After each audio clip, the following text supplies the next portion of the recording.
अस्सलाम वालेकुम, मेरा नाम है दानिश मकसूद और आप देख रहे हैं मेरा YouTube channel Dawn news editorials. आज है 4 मार्च 2022 और हम डॉन का एडिटोरियल कर रहे हैं, वो है नो कॉन्फिडेंस टेंशन। अब जिस तरह है अपोजिशन, जो मुत्तहदा अपोजिशन है, वही कह रही है कि जी हम जो सिटिंग गवर्नमेंट है उसके ख़िलाफ़ जो है ना वो तहरीक अदम एतमाद लाएंगे।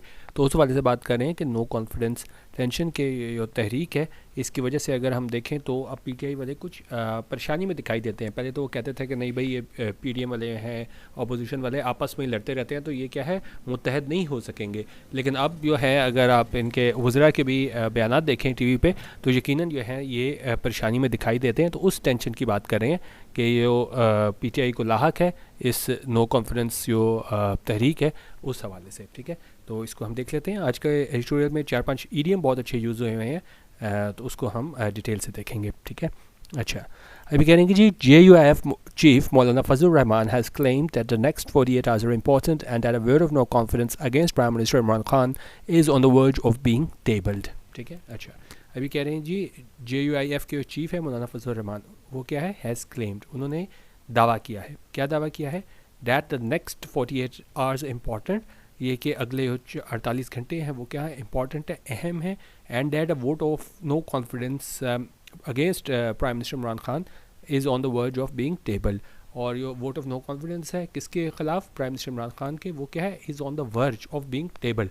ठीक है, वो असेंबली में लाए जाने के क्या है बिल्कुल करीब है, ऑन द वर्ज ऑफ है। ऑन द वर्ज ऑफ जिस तरह मैंने आपको बताया ईडीएम बहुत अच्छे इस्तेमाल हुए हैं, तो on the verge of idiom है, इसका मतलब होता है at the point when something is about to happen और is very likely to happen. जब कोई चीज़ बिल्कुल होने वाली हो ना तो उसको हम बोलते हैं एट द इसमें बोलेंगे ऑन द वर्ज ऑफ। ठीक है, यहाँ पर उस हवाले से बात कर रहे हैं कि बिल्कुल करीब है किस चीज़ के कि जो वोट ऑफ नो कॉन्फिडेंस है वो लाया जाना है। ठीक है, तो एग्जाम्पल देख लें, at the point when something is about to happen और is very likely to happen.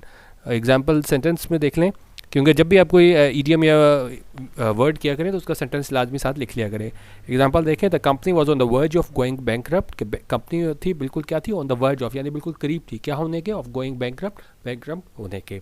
एक और एग्जांपल देखें, the child was on the verge of tears.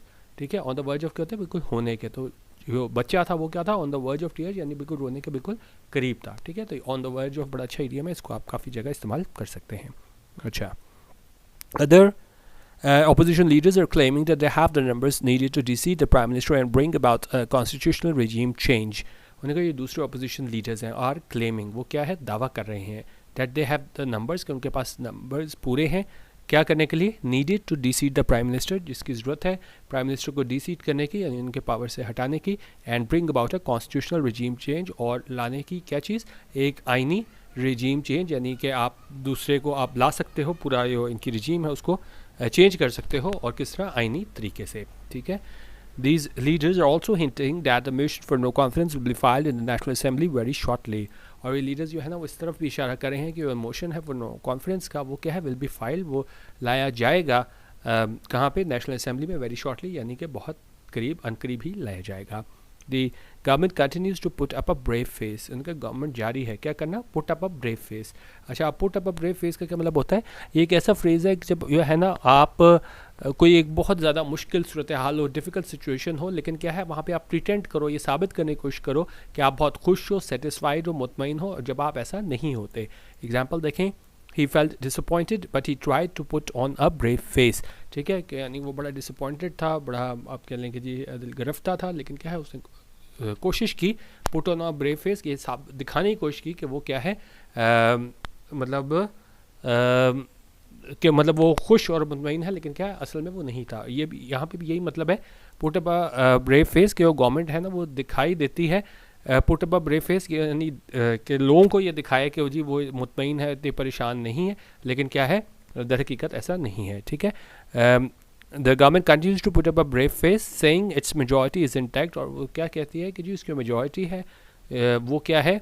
Intact है, यानी बरकरार है। Because the allies are holding firm, क्योंकि उन्होंने कहा जो हमारे एलाइज हैं, हमारे इत्तेहादी हैं, आर होल्डिंग फर्म, यानी कि वो बिल्कुल हमारे साथ हैं, वो हमें छोड़ के नहीं जा रहे। The coming week is expected to be a very crucial one, उन्होंने कहा जो आने वाला हफ्ता है वो क्या है? ऐसी उम्मीद है, एक्सपेक्टेड है कि to be very crucial one, ये क्या है? बहुत अहम होगा। ठीक है, अच्छा, An important factor in this evolving situation is the prospects of the PTI members breaking rank and voting against their leader. ठीक है, अच्छा इसमें important idiom है वो हमारे पास है breaking rank.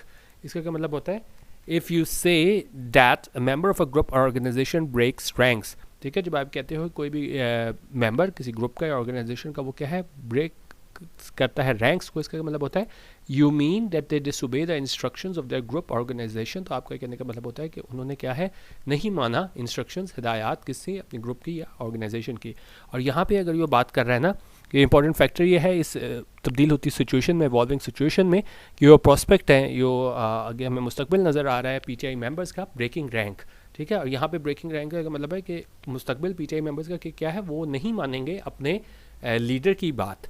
ठीक है, और क्या करेंगे and voting against a leader, और वोट करेंगे अपने लीडर के खिलाफ. ठीक है, तो ये ब्रेक रैंक आप कर लीजिएगा जब आप अपनी ही ऑर्गेनाइजेशन, अपने ही ग्रुप, अपनी ही पार्टी की बात नहीं मानते. तो उन्होंने कहा ऐसे ही ये सिचुएशन तब्दील हो रही है तो ऐसा लगता है कि ये ब्रेक रैंक करेंगे, यानी कि अपनी ही पार्टी की बात नहीं मानेंगे और वोट कर देंगे अपने ही लीडर के खिलाफ. फॉर द गवर्नमेंट के लिए this is an unthinkable outcome. ये बिल्कुल एक ऐसा आउटकम है, ऐसा नतीजा है, बिल्कुल क्या है जिसके बारे में अनथिंकेबल है, इस बारे में सोचा नहीं जा सकता. But the opposition continues to say that a fair number of PTI legislators are ready to cross over in return for some guarantees that includes the award of PMLN tickets for the next general elections. अच्छा, अब जो government है ये बिल्कुल उसके लिए बिल्कुल unthinkable बात है, बिल्कुल मतलब वो सोच भी नहीं सकते ऐसा आउटकम हो सकता है. लेकिन उन्होंने कहा ऑपोजिशन जो है वो जारी है. क्या कहना?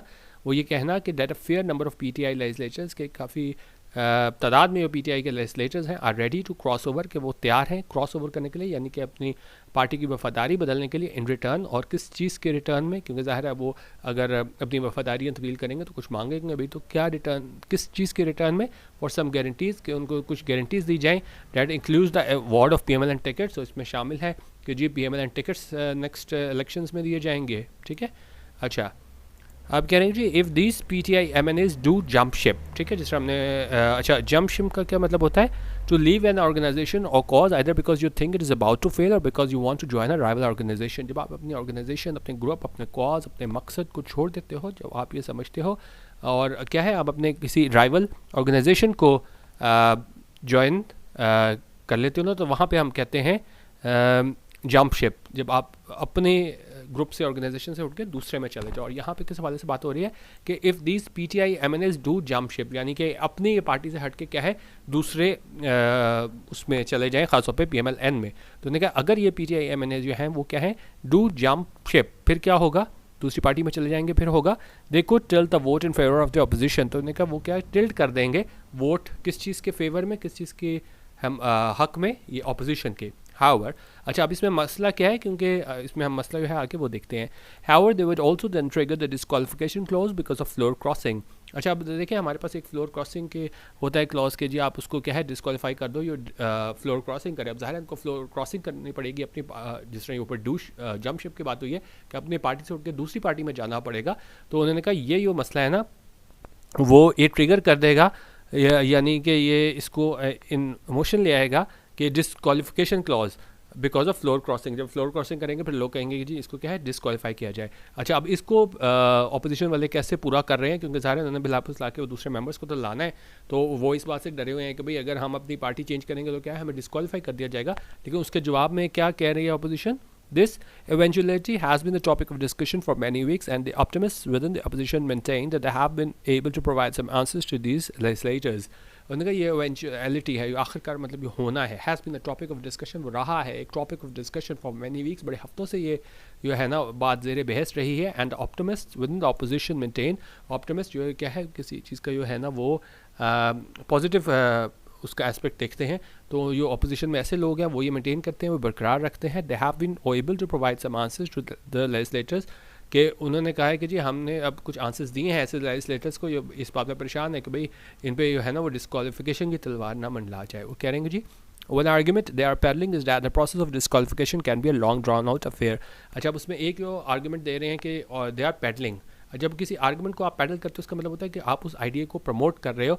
ठीक है, आप कह रहे हो कि भी ऐसा होगा. तो अब ज़ाहिर है लोग परेशान हैं कि ठीक है हम अगर आप हमें PMLN की टिकट देते हो तो हम फ्लोर क्रॉसिंग तो कर लेंगे, लेकिन फिर उनको परेशानी है कि भाई हमें डिस्क्वालीफाई ना कर दिया जाए। तो इसमें भी अपोजिशन वाले कहते हैं कि भाई वो आर्गूमेंट दे रहे हैं कि किस चीज़ आर्गूमेंट को पैडल कर रहे हैं, किसको आगे बढ़ावा दे रहे हैं, किस आर्गूमेंट को, कि योर प्रोसेस ऑफ डिस्क्वालिफिकेशन का वो क्या है, वो एक लॉन्ग ड्रॉन आउट अफेयर है।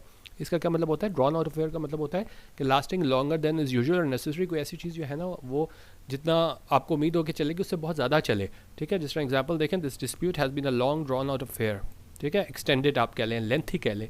तो इस चीज़ को पैडल कर रहे हैं, इस आइडिया को पैडल कर रहे हैं अपोजिशन वाले कि भाई ये डिस्क्वालिफिकेशन है कि अगर बाद में आई भी आपके ऊपर तो ये क्या है, लॉन्ग ड्रॉन आउट अफेयर है, ये बहुत लेंथी प्रोसेस है। और साथ ही कह रहे हैं the speaker of the national assembly has to issue a notice in that process which entails plenty of correspondence back and forth then moves to the election commission. अच्छा, अब इस पूरा प्रोसेस बता रहे हैं क्या होगा कि स्पीकर ऑफ नेशनल असेंबली का उसको इशू करना पड़ेगा नोटिस, और फिर वो प्रोसेस जो है ना इसमें शामिल है बहुत ज़्यादा कॉरेस्पॉन्डेंस है, आपको बुलाना, एक पार्टी को बुलाना पड़ेगा, दूसरी पार्टी को बुलाना पड़ेगा, सुनना पड़ेगा, मतलब बहुत टाइम लगेगा। Then moves to election commission, और फिर सारा क्या है आपको इलेक्शन कमीशन जाना पड़ेगा। तो अपोजिशन वाले कह रहे हैं भाई ये बहुत लंबा प्रोसेस है, आपको क्या है डरने की जरूरत नहीं कीजिए, अगर हमने फ्लोर क्रॉसिंग की तो क्या है हमें डिस्क्वालीफाई कर दिया जाएगा। There are two, the process could drag on, और यहाँ पे भी क्या है प्रोसेस ड्रैग ऑन कर जाएगा, यानी कि तवालत इख्तियार कर लेगा, बहुत देर हो जाएगी। इन द सेम वेन, अच्छा इसी तरह जो है ऑपोजिशन लीडर्स वो क्या है आर ऑल्सो हिंटिंग, वो इस तरफ भी हिंट कर रहे हैं that they might file a no confidence motion against national assembly speaker Asad Qaiser. वो ये भी कहते हैं कि जी हम फाइल करेंगे नो कॉन्फिडेंस मोशन किसके अगेंस्ट, किसके खिलाफ, नेशनल असेंबली स्पीकर है असद कैसर, उनके खिलाफ।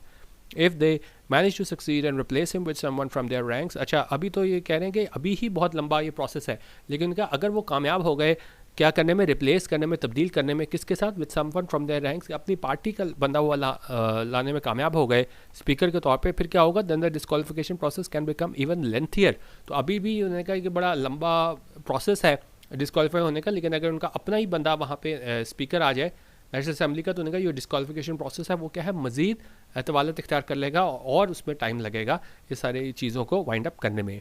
These arguments are being given to incentivize PTI members to jump ship, और ये आर्गूमेंट्स क्यों दी जा रही हैं कि इनको इंसेंटिवाइज करने के लिए, इंसेंटिवाइज होते हैं जब किसी को मोटिवेट इंकरेज करते हो कुछ करने के लिए, और फिर क्या आप कोई इंसेंटिव देते हो, और यहाँ पे इंसेंटिव ज़ाहिर है PMLN की टिकट्स हैं, तो उन्होंने कहा उनको ये इंसेंटिवाइज कर रहे हैं कि भाई कोई मसला नहीं, आप जंप शिप कर जाओ, आप पार्टी चेंज कर जाओ। एक तो पहली बात है कि डिस्क्वालीफाई अगर हुआ तो वो बहुत देर लग जाएगी, और उसके बाद अगर हम अपना ही स्पीकर ले आए तो और जो है ना वो देर लग जाएगी। तो इस तरीके से वो है ना उसको इंसेंटिवाइज कर रहे हैं PTI मेंबर्स को कि वो जंप शिप कर जाएँ, अपनी पार्टी छोड़ के दूसरी पार्टी में शामिल हो जाएँ।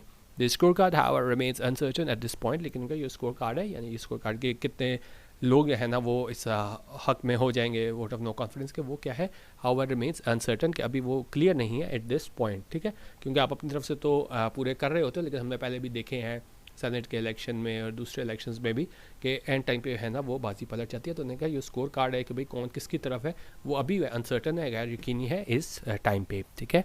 अच्छा कह रहे हैं जी what is also uncertain is a scenario after no confidence vote succeeds। उन्होंने कहा एक और चीज़ जो है ना बड़ी अनसर्टन है, गैर यकीनी है कि क्या सिनेरियो बनेगा कि अगर नो कॉन्फिडेंस वोट जो है ना वो सक्सीड हो जाता है, यानी कि जो PTI हुकूमत है वो क्या है ये जो अपोजिशन वाले है इसको डीसीट करने में कामयाब हो जाते हैं PTI हुकूमत को।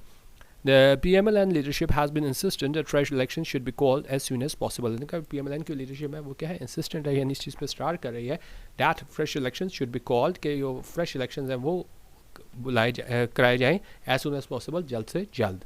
The PPP on the other hand favors the new government continuing till the scheduled elections late next year। लेकिन जो PPP कह रही है कि जी वो कह रहे हैं कि जी जो नई गवर्नमेंट है वो क्या है जारी रहे कब तक, जब तक स्केड्यूल इलेक्शंस हैं, कब तक, अगले साल तक, ठीक है। तो दोनों पार्टीज़ का फ़र्क बता रहे हैं कि भाई अगर वोट ऑफ नो कॉन्फिडेंस कामयाब हो जाता है तो दोनों पार्टीज़ क्या चाहती हैं, ठीक है।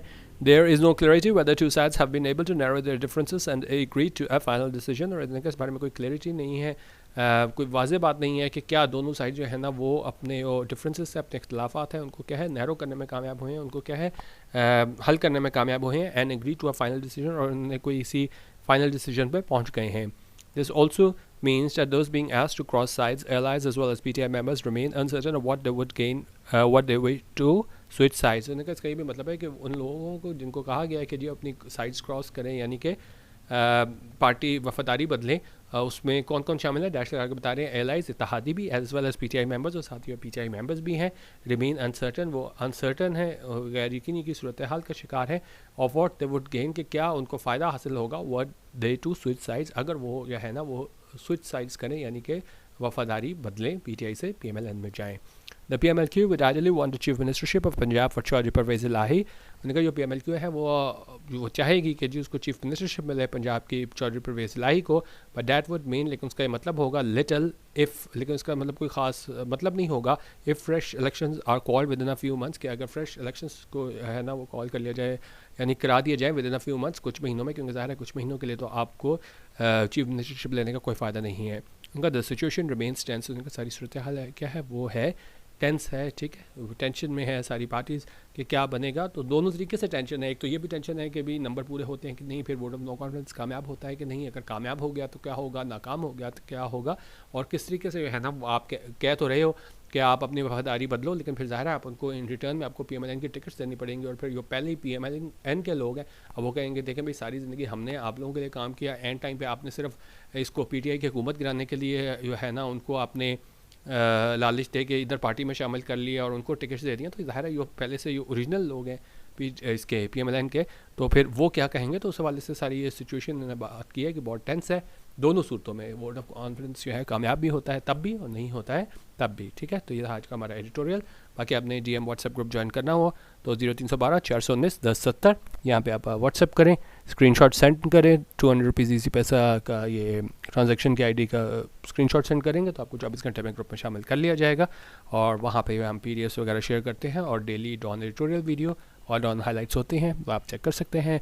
मेरा जो पेज है डॉन न्यूज़ एडिटोरियल्स वो भी चेक कर सकते हैं, वहाँ पे भी सारा मटेरियल शेयर होता है। वीडियो देखने का बहुत शुक्रिया। अल्लाह हाफ़िज़। पाकिस्तान जिंदाबाद।